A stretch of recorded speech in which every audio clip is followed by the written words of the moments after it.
चलो नेक्स्ट हम लोग बात करते हैं रिलेशन बिटवीन केपी एंड केसी, और केपी और केसी में क्या रिलेशन होगा उसकी हम लोग यहाँ पे बात करेंगे। ठीक है, तो कोई भी हम लोग जनरल इक्वेशन ले लेते हैं, हम लोग वही इक्वेशन लेके चलते हैं जो अभी तक हम लोग लेते हैं।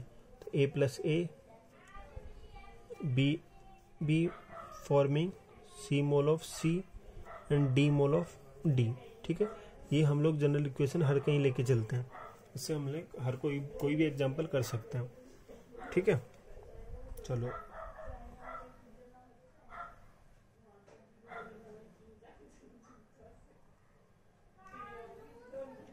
अब देखो, सबसे पहले केसी लिखते हैं इसके लिए। तो केसी इजकल टू क्या लिखोगे, कंसंट्रेशन ऑफ प्रोडक्ट। प्रोडक्ट कौन है, सी और इसकी पावर कितनी है, सी।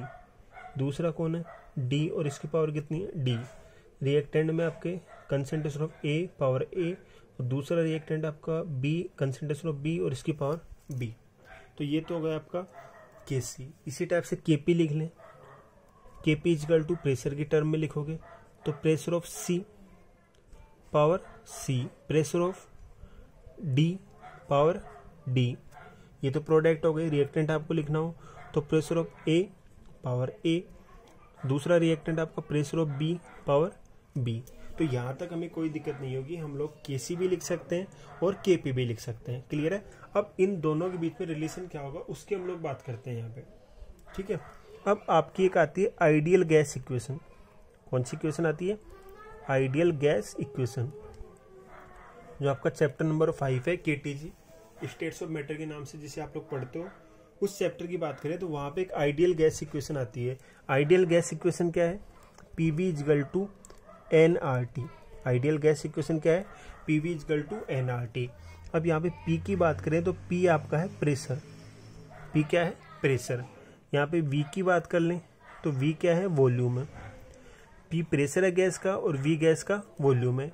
एन की बात करें तो एन है नंबर ऑफ मोल्स, एन क्या है, गैस के नंबर ऑफ मोल्स। आर यहाँ पे गैस कांस्टेंट होता है, आर क्या होता है, गैस कांस्टेंट। और टी की बात करें तो टी होता है टेम्परेचर। क्लियर है, आपकी आइडियल गैस इक्वेशन आती है। उस आइडियल गैस इक्वेशन के अकॉर्डिंग हम लोग बात करें तो PV equal to NRT. P आपका गैस का प्रेशर है, वी वॉल्यूम है, एन नंबर ऑफ मोल्स है, आर गैस कांस्टेंट है और टी आपका टेम्परेचर है। तो P V equal to N R T. मैं चाहूँ तो यूं भी लिख सकता हूँ, P is equal to N by V R T. P is equal to क्या लिख सकता हूँ, N by V R T. N क्या है, नंबर ऑफ मोल्स, और वी क्या है, वॉल्यूम। अब आपको पता होना चाहिए कंसंट्रेशन इजगल टू, कंसंट्रेशन किसी की भी निकाल रहे हो आप तो क्या लिखते हो, number of moles, number of moles divided by volume. Concentration कैसे निकालते हैं, number of mole divided by volume. Number of moles को किससे डिनोट कर रहे हो, एन से, और वॉल्यूम को किससे डिनोट कर रहे हो, वी से। नंबर ऑफ मोल्स एन से, वॉल्यूम आपका वी से। तो N by V equal to concentration. Clear है। तो मैं यू भी लिख सकता हूँ आइडियल गैस इक्वेशन को, P is equal to C R T. अब पी प्रेशर है, सी कंसंट्रेशन है, ये जैसे आपने यहाँ कंसंट्रेशन लिखी है मोल पर लीटर में, वही कंसंट्रेशन है। आर गैस कांस्टेंट और टी आपका टेम्परेचर है। क्लियर है। अब देखो मैं यहाँ पे ये लिख सकता हूँ, जैसे ए के प्रेशर के लिए लिखना चाहूँ पी ए, तो P A equal to concentration of A R T. ठीक है। उसी टाइप से बी के लिए लिखना चाहूँ, बी का pressure P B equal to concentration of B R T. में सारी इस इक्वेशन के अकॉर्डिंग लिखना हूँ। उसी टाइप से डी का प्रेशर लिखना, सी का लिखना चाहो तो P C equal to concentration of C R T. उसी टाइप से डी का लिखना चाहो तो concentration of D equal to P D equal to concentration of D R T. तो इस टाइप से आप लोग लिख सकते हो, कोई दिक्कत नहीं आते। ए का प्रेशर लिखना हो तो pressure of A equal to C A R T.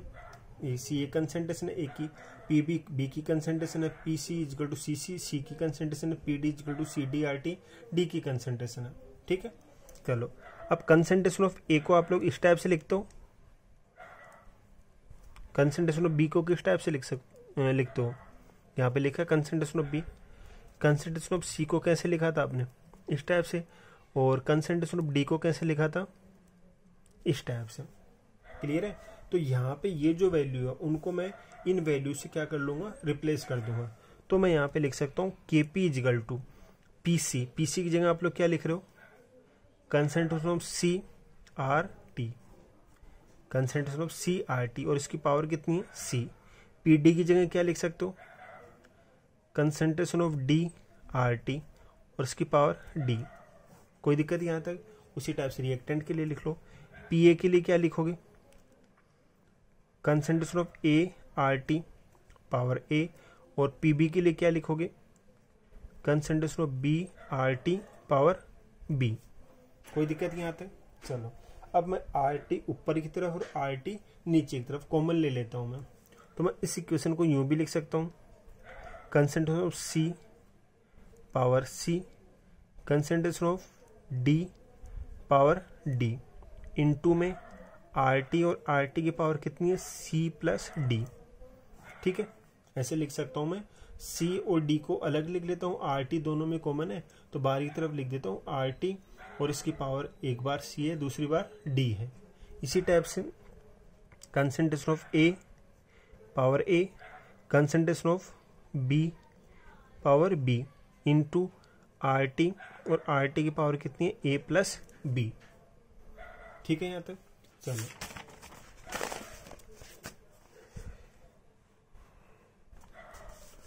आगे हम लोग लिख लेते हैं के पी इजगल टू, आपने लिखा है concentration of C power C, concentration of D power D, into R T, और आर टी की पावर कितनी है सी प्लस डी, और डिवाइड में आप लोगों ने लिखा है कंसेंट्रेशन ऑफ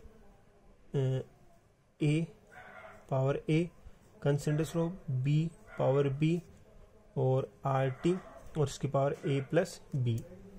यही लिखा आप लोगों ने। अब देखो के P is equal to concentration of C, इस टाइप से लिख सकते हो। कंसेंट्रेशन ऑफ सी को आप लोग इस टाइप से लिख सकते हो। एक्टिव मास आप लोगों ने देखा था, वहां पे देखा था कि एक्टिव मास को इस टाइप से हम लोग स्क्वायर ब्रैकेट से रिप्रेजेंट करते हैं, और एक्टिव मास किसको रिप्रेजेंट कर रहा है, कंसेंट्रेशन को, तो स्क्वायर ब्रैकेट लगा दिया, इसका मतलब कंसेंट्रेशन ऑफ सी। और ये भी हम लोगों ने लिखा है कंसेंट्रेशन ऑफ सी, तो इसको मैं इस टाइप से लिख सकता हूँ, और इसकी पावर कितनी है सी। उसी टाइप से डी के लिए क्या लिख सकता हूँ, concentration of D power D, divided by A के लिए क्या लिख सकता हूँ, concentration of A power A, और बी के लिए concentration of B power B, into R T. अब देखो आर टी की ऊपर की तरफ तो पावर क्या है सी प्लस डी, और नीचे की तरफ से ऊपर ले जाएंगे तो माइनस हो जाएगा, माइनस ए प्लस बी। इसको मैं ऊपर की तरफ लेके जाऊंगा तो ये पावर माइनस में हो जाएगी, तो सी प्लस डी तो लिख दिया माइनस ए प्लस बी। क्लियर है यहाँ तक। अब देखो के पी इजिकल टू, इसका यदि आप लोग मीनिंग देखो तो इसका मीनिंग होता है के सी। अभी आप लोगों ने लिखा था ये के सी इजिकल टू, ठीक है। तो इस पूरे का मीनिंग क्या आ जाता है के सी, तो वो भी हम लोग लिख लेते हैं। K C equal to, sorry K P equal to, ये पूरा का पूरा के सी है, तो के सी आर टी, और आर टी की पावर में क्या लगा देता हूँ डेल्टा एन। डेल्टा एन किसको रिप्रेजेंट कर रहा है, delta N equal to number of moles of product minus number of moles of reactant. Clear है। तो केपी और केसी का एक तो आपका ये रिलेशन आ जाएगा, KP equal to K C R T delta N. कई बार आपसे केपी पूछा जाएगा, केसी आपको दिया जाएगा, आर और टी की वैल्यू दी जाएगी। डेल्टा एन क्या होता है, डेल्टा एन आपका डिफरेंस होता है नंबर ऑफ मोल्स का प्रोडक्ट का और रिएक्टेंट का। कैसे, फॉर एग्जांपल हम लोग बात कर लेते हैं N2 प्लस 3H2, इससे क्या बनाते हैं 2NH3। तो यहाँ पे प्रोडक्ट के नंबर ऑफ मोल्स कितने हैं, सी और डी किसको रिप्रेजेंट करते थे, प्रोडक्ट को, और ए और बी किसको रिप्रेजेंट करते थे, रिएक्टेंट को। तो प्रोडक्ट के नंबर ऑफ मोल्स देखो कितने हैं 2, और रिएक्टेंट के कितने हैं 3, तो ये हैं, और 1 आपका ये है -4। तो कितना आंसर आ जाएगा डेल्टा एन का -2। इस रिएक्शन को उल्टी लिखो, 2NH3 forming N2 plus 3H2। अब देखो प्रोडक्ट कितना है 3 मोल ये 1 मोल ये, तो कितना आ जाएगा प्रोडक्ट आपका 4 माइनस रिएक्टेंट, रिएक्टेंट कितना है 2 मोल, तो 2, आंसर कितना आ जाएगा 2 आ जाएगा। जैसे ये इक्वेशन लिख दो H2 plus I2 forming 2HI। यहाँ पे वही आपका number of moles of gases product minus number of moles of gases reactant. ध्यान देना प्रोडक्ट और रिएक्टेंट ओनली कौन से लेने, गैस के मोल से लेने हैं, सॉलिड आपका आ जाता है वो नहीं लेना है, ठीक है। तो प्रोडक्ट में देखो गैस के कितने मोल हैं 2 मोल, और रिएक्टेंट में ये 1 मोल ये 1 मोल ये भी कितने हो गए 2। तो यहाँ पे डेल्टा एन की वैल्यू कितनी आ जाएगी 0 आ जाएगी, ठीक है। तो एक तो डेल्टा एन इजिकल टू 0 आ सकता है। उस कंडीशन में के P equal to K C R T की पावर आप लोग 0 लगाओगे तो आंसर कितना होगा 1। तो when delta N equal to 0 तो केपी इजकल टू क्या आ जाएगा केसी आ जाएगा। दूसरी condition delta N equal to greater than 1, या फिर मैं ये लिख दूं ग्रेटर देन 0। यदि डेल्टा एन की वैल्यू 0 से ज्यादा हो, ठीक है, उस कंडीशन में क्या होगा, तो जब आपकी डेल्टा एन की वैल्यू 0 से ज्यादा है तो केपी इजकल टू क्या लिखते हो आप लोग केसी, और केसी को आप लोग मल्टीप्लाई कर रहे हो आरटी से। किससे मल्टीप्लाई कर रहे हो आरटी से, तो आरटी की कुछ ना कुछ तो वैल्यू होगी। यहाँ पे बात करें तो आरटी की कुछ ना कुछ तो वैल्यू होगी। उस कंडीशन में KP is greater than KC, यदि डेल्टा एन आपका 0 से ज्यादा आता है, कहने मतलब पॉजिटिव वैल्यू आती है 0 से ज्यादा आती है, उस कंडीशन में केपी इज ग्रेटर देन केसी। जैसे डेल्टा एन की वैल्यू 0 से ज्यादा यहाँ आ रही थी, इस रिएक्शन में डेल्टा एन की वैल्यू ज्यादा आ रही थी, 2 आ रही थी, ठीक है। तो इस कंडीशन में इस रिएक्शन के लिए केपी की वैल्यू केसी से ज्यादा होगी। क्लियर है, कैसे ज्यादा होगी वो आप लोग देख ही रहे हो। KP equal to KC RT delta N, तो आरटी की पावर जैसे आपने 1 लगा दी, तो जो भी आरटी की वैल्यू है उससे इसको मल्टीप्लाई कर रहे हैं, तो कहना मतलब ये जो वैल्यू है कम होगी, मल्टीप्लाई करने के बाद इसकी इक्वल हो रही है, ठीक है। तो ये वैल्यू कम होगी केपी से। तीसरा delta n is less than 0, कहना मतलब वैल्यू कैसी है नेगेटिव है। In that condition KP is less than KC, यदि आपकी डेल्टा एन की वैल्यू नेगेटिव आ रही है, कैसी आ रही है नेगेटिव, तो उस कंडीशन में केपी की वैल्यू केसी से लेस हो जाएगी। क्लियर है, तो ये सारी बातें हम लोग यहाँ पे करते हैं।